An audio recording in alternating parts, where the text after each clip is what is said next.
Hello everyone, मैं हूं मयंक और स्वागत है आपका नेक्सस एडु 8 पर। फटाफट लाइक बटन दबा लीजिए और चैनल को सब्सक्राइब कर लीजिए। आज के इस एक्सप्लेनर में हम अर्थ को सिर्फ स्पेस में तैरते हुए एक पत्थर की तरह नहीं देखने वाले हैं, बल्कि इसे एक मैसिव, डायनामिक और आपस में बिल्कुल टाइटली इंटरकनेक्टेड मशीन की तरह समझेंगे। ध्यान से देखिए इस ब्यूटिफुली कॉम्प्लेक्स लैंडस्केप को। हमारी अर्थ सिर्फ अलग अलग पार्ट्स का रैंडम कलेक्शन नहीं है, ये एक परफेक्टली डिजाइंड सिस्टम है जहाँ हर एक गियर दूसरे गियर को घुमाता है। चाहे वो बर्फीली पहाड़ियां हों, बहती हुई नदियां हों, हरे खेत हों या फिर हमारी बनाई हुई फैक्ट्रीज, लिटरली सब कुछ एनर्जी और मैटर के कंटिन्यूअस फ्लो में जुड़ा हुआ है। सो आज हम एग्जैक्टली क्या कवर करने वाले हैं? हम इस जॉइंट पजल को इन 5 स्टेप्स में सॉल्व करेंगे।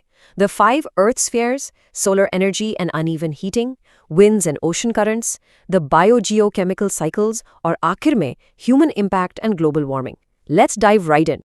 First up, Section 1, the 5 Earth Spheres. इस पूरे मशीन को प्रैक्टिकली समझने के लिए हमें सबसे पहले इसके मेन गियर्स को पहचानना पड़ेगा। ये हैं हमारे पजल के फाउंडेशनल पीसेस। सबसे पहले जियोस्फीयर, इसमें सारी सॉलिड चीजें आती हैं जैसे रॉक्स, सॉइल और हमारा डेक्कन प्लेटो। फिर है हाइड्रोस्फीयर यानी लिक्विड वाटर, सोचिए ओशंस, ग्राउंड वाटर और गंगा ब्रह्मपुत्र रिवर्स। उसके बाद आता है क्रायोस्फीयर मतलब सॉलिड वाटर। हिमालयन ग्लेशियर्स इसका परफेक्ट एग्जाम्पल है। इनफैक्ट क्या आपको पता है कि अर्थ का लगभग 68% फ्रेश वाटर इन्हीं ग्लेशियर्स और आइस कैप्स में लॉक्ड है। फिर है एटमॉस्फेयर यानी वो हवा जो हम हर पल सांस में लेते हैं। और फाइनली बायोस्फीयर, इसमें सारे लिविंग ऑर्गेनिजम्स आते हैं। आपसे और मुझसे लेकर मैंग्रोव्स और कोरल रीफ्स तक सब कुछ इसमें शामिल है। अब जरा इस पर गौर कीजिए कि ये स्फीयर्स आपस में कितनी ब्रिलियंटली इंटरैक्ट कर रहे हैं। बायोस्फीयर यानी चरवाहा, भेड़ें और घास। हाइड्रोस्फीयर वो झील जो आप देख रहे हैं, और ऊपर बर्फीली पहाड़ियों में हमारा क्रायोस्फीयर। ये कोई अलग अलग बोरिंग टेक्स्ट बुक कॉन्सेप्ट्स नहीं है, ये रियल वर्ल्ड में एक साथ बिल्कुल सीमलेसली काम करते हैं।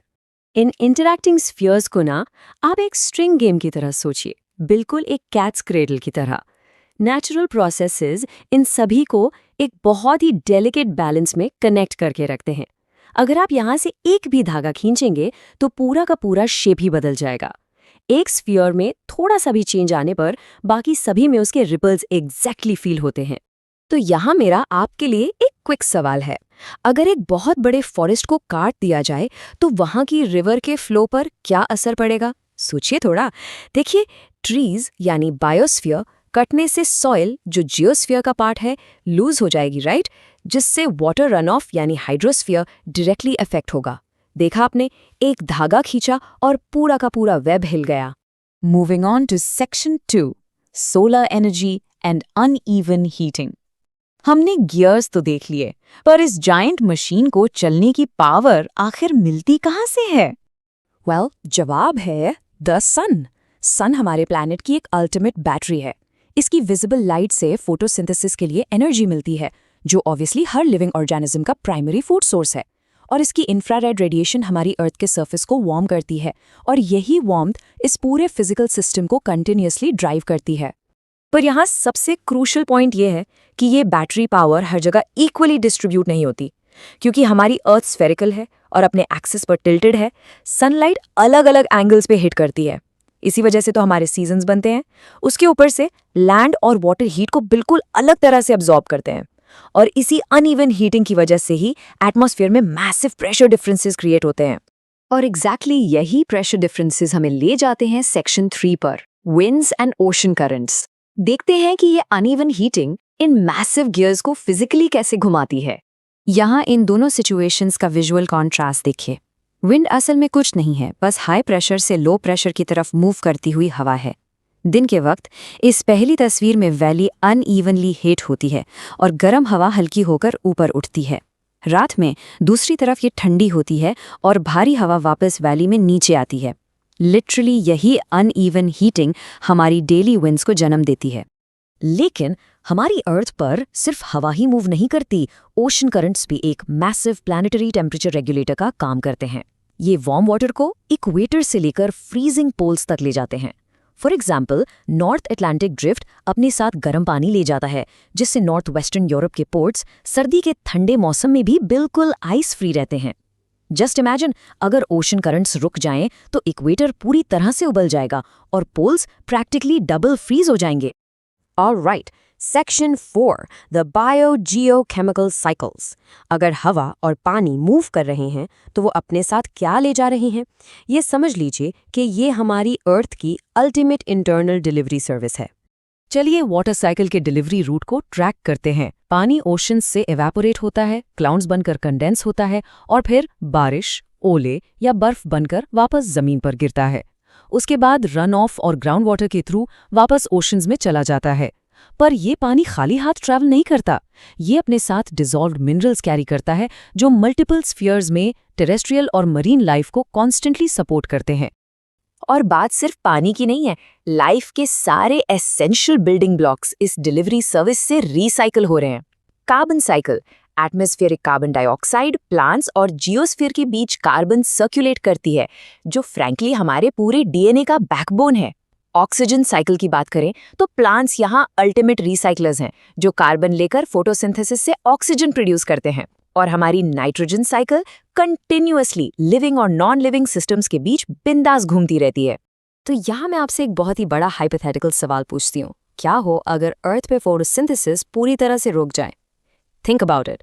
ऑक्सीजन साइकिल कंप्लीटली टूट जाएगी, कार्बन साइकिल ओवरलोड हो जाएगी और ये पूरी की पूरी अर्थ मशीन वहीं रुक जाएगी। हर एक प्रोसेस बायोस्फीयर के इन गियर्स पे 100% डिपेंड करता है। और इसी डिस्कशन के साथ हम आते हैं अपने फाइनल और सच में सबसे अर्जेंट सेक्शन पर, human impact and global warming. चलिए समझते हैं कि हम इंसानों की एक्टिविटीज ने इस परफेक्टली फाइन मशीन में आखिर क्या ग्लिच पैदा कर दिया है। इस नेचुरल मशीन और ह्यूमन डिस्रप्शन के बीच का क्लियर फर्क देखिए। नेचुरली कार्बन डाइऑक्साइड जैसी ग्रीन हाउस गैसेज उतनी ही हीट ट्रैप करती हैं जितनी इस प्लैनेट पर लाइफ सस्टेन करने के लिए जरूरी हैं। फोटोसिंथेसिस और रेस्पिरेशन परफेक्टली बैलेंस्ड थे। पर हमारे फॉसिल फ्यूल्स जलाने और अंधाधुंध फॉरेस्ट्स काटने से CO2 ड्रास्टिकली बढ़ गई है। ये एक्स्ट्रा CO2 एनवायरनमेंट में बहुत ज़्यादा एक्स्ट्रा हीट ट्रैप करती है, जिससे पूरा बैलेंस बिगड़ता है और ग्लोबल वार्मिंग होती है। अब इस ग्लोबल ग्लिच को ठीक करने के लिए दुनिया भर में कई प्रोटोकॉल्स बनाए गए, जैसे कि मॉन्ट्रियल प्रोटोकॉल, जिसने ओजोन लेयर की रिकवरी स्टार्ट करने में लिटरली मैसिव सक्सेस पाई। हालांकि क्योटो प्रोटोकॉल और पेरिस एग्रीमेंट, जिनका main M globally CO2 emissions को कम करना है, उनके रिजल्ट्स अभी तक काफी मिक्स्ड रहे हैं। ये साफ दिखाता है कि सारी दुनिया को एक साथ लाकर ग्लोबल एमिशंस को पॉइंट पर फिक्स करना एक्चुअल में कितना मुश्किल काम है। पर अच्छी खबर ये है कि इस ग्लिच को फिक्स करने के टूल्स हमारे पास अभी भी मौजूद हैं। हम फॉसिल फ्यूल्स छोड़कर सोलर और विंड जैसी रिन्यूएबल एनर्जी पर शिफ्ट हो सकते हैं। हमें अपना बायोस्फीयर रिस्टोर करने के लिए बिलियंस ऑफ ट्रीज लगाने होंगे और इंडिया ऑलरेडी इस डायरेक्शन में काफ़ी आगे बढ़ रहा है। हमें हर हाल में सस्टेनेबल फार्मिंग अपनानी होगी और एज इंडिविजुअल्स हम डेली बेसिस पर अपना वेस्ट रिड्यूस करके, चीज़ों को रीयूज़ और रिसाइकिल करके इस सिस्टम का बैलेंस एक्चुअली वापस ला सकते हैं। तो आज का सबसे बड़ा टेकअवे क्या है? हमारी अर्थ एक मैसिवली इंटरकनेक्टेड सिस्टम है। किसी एक स्फीयर को प्रोटेक्ट करने का सीधा सा मतलब है सभी को प्रोटेक्ट करना। पर आज का ये एक्सप्लेनर एंड करने से पहले मैं आपके लिए एक आखिरी सवाल छोड़कर जा रही हूँ। क्या हम इस डेलिकेट बैलेंस को पूरी तरह बिगाड़ने से पहले सच में ठीक कर पाएंगे, या हमारी इस अर्थ मशीन में ये ग्लिच परमानेंट हो चुका है? इस बारे में सीरियसली सोचिए। और हाँ, अगर आज के इस एक्सप्लेनर से आपको कुछ नया और इंटरेस्टिंग सीखने को मिला तो लाइक बटन जरूर दबाएं। नेक्सस एडुएट को फटाफट सब्सक्राइब करें और अपनी क्यूरियोसिटी हमेशा जिंदा रखें। मिलते हैं आपसे अगले एक्सप्लेनर में।